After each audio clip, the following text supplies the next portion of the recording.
Our next feature is rounding up the news, the World Tours. Obviously, you've had a big hand in the World Tours over the years. Have you been keeping up with them recently? Yeah, definitely. I mean, I was meant to go back and compete this year. I was looking pretty forward to getting back involved. So I've definitely kept an eye on it. I went over to PKA Germany just for a day, actually, just to see the singles and see what the level's at. And yeah, I mean, it's fun. It's good to see it moving in a good direction. The scoring system's good. The live streaming's working well. It's starting to be quite interesting for everyone to be able to see what's going on on the day. And it just seems like everything, when I was finishing on the tour, there weren't enough events to fill the calendar. Now it seems like there's too much and they have to push a few away. So things are moving forward, and I'll be competing next year. So cool. 2012 PKRA Freestyle World Tour started in Dakhla, Morocco back in late March, and it was business as usual for Yuri Zun, who began the defence of his world title with a win. Bruna Kajir took victory in the women's event, and the performance ladders looked set to be very similar to 2011. But this event saw some new names bursting into the top 8, starting with the youngest rider on the tour, Liam Whaley from Tarifa, Spain, who shone at the French event in Le Cat with a 4th place. Stefan Spiesberger from Austria and Christoph Tack from Belgium have showed promising progression at every event, and Italian Alberto Rondina, as ever, lurks consistently in the top 3. A nice surprise came with the 2009 world champion Kevin Langeray coming back strongly after a lengthy time out with injury, climbing from 9th, 7th and 5th in The Hague to grabbing 2nd at events in Adicora in Germany, proving he's still one of the PKRA's greatest competitors. So far, 2-time runner-up in the championship Alex Pastor and current champion Yuri Zun have been trading positions at the top. As the tour headed to the strong winds of Fuerteventura, anything could happen, and the 2 top names ended up in a battle royale in the double elimination final, with Alex just managing to sneak top spot with a huge score after landing a massive slim 7 in the first final. The boys currently stand neck and neck with 2 confirmed rounds to go, nail-biting stuff for show.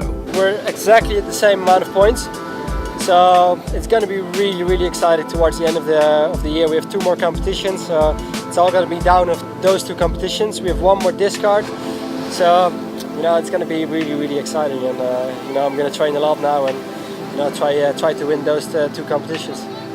It's a similar scenario in the ladies, with 2009 world champion Bruna Kajir and current champion Gisela Pulido tussling it out at the top.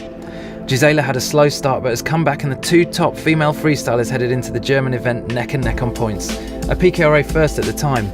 Gisela edged in front after the blustery, stormy event in St Peter-Ording, but Bruna has since snuck back into the lead after a better finish in Fuerta. There is an ever more popular trend for riders to compete in wake-style boots instead of straps for increased power and control. It will be interesting to see how this pattern develops and what influence it has over results come the end of the season. There's no doubt the discipline of kite racing is on a huge high after making it into the Olympics in Rio 2016, and the PKRA World Racing Tour is a fantastic format to watch the top racers do battle. 2 big revelations this year are Brian Lake, a powerful rider at home in the strong wind conditions of Adicora and St Peter-Ording, and Ricardo Lecese, more of a light wind specialist who excelled in France and Mexico.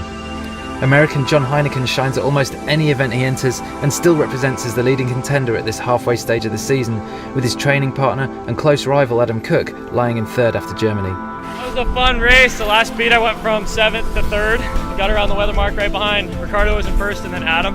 Those 2 were pretty much overlapped at the finish, and I was another few seconds behind, but it was pretty exciting. It's fun when you're coming in just going 30 knots and trying to hold on and trying to push it to the level of almost explosion and hoping the other guy blows it, So, for the ladies in course racing, Katja Roos has been the most consistent female rider and will be training hard at home in Holland for the next 4 years, aiming for an Olympic spot. Challenging her have been Erika Heineken, sister of John, who won her first ever tour stop in Mexico. The siblings recently won the North American Championships in San Francisco too. French champion Caroline Adrien came back from injury to give Katja difficulty in high air, dominating the event. And finally, Christine Boniger from Germany shone at her home event, holding her first place right up until the very last race, when Katja managed to pinch the win. No mention of Steph Bridge yet, you may have noticed. The multiple world champion from the UK managed to find the time to turn up to the PKRA Turkey event, dominate and win. The IKA World Championships are also coming up soon in October. Expect the usual good performances from her there too. Keep up to date with the last couple of events by tuning into the live stream hosted by Dave Tyburski, or find the live results, images, videos and more at the PKRA website.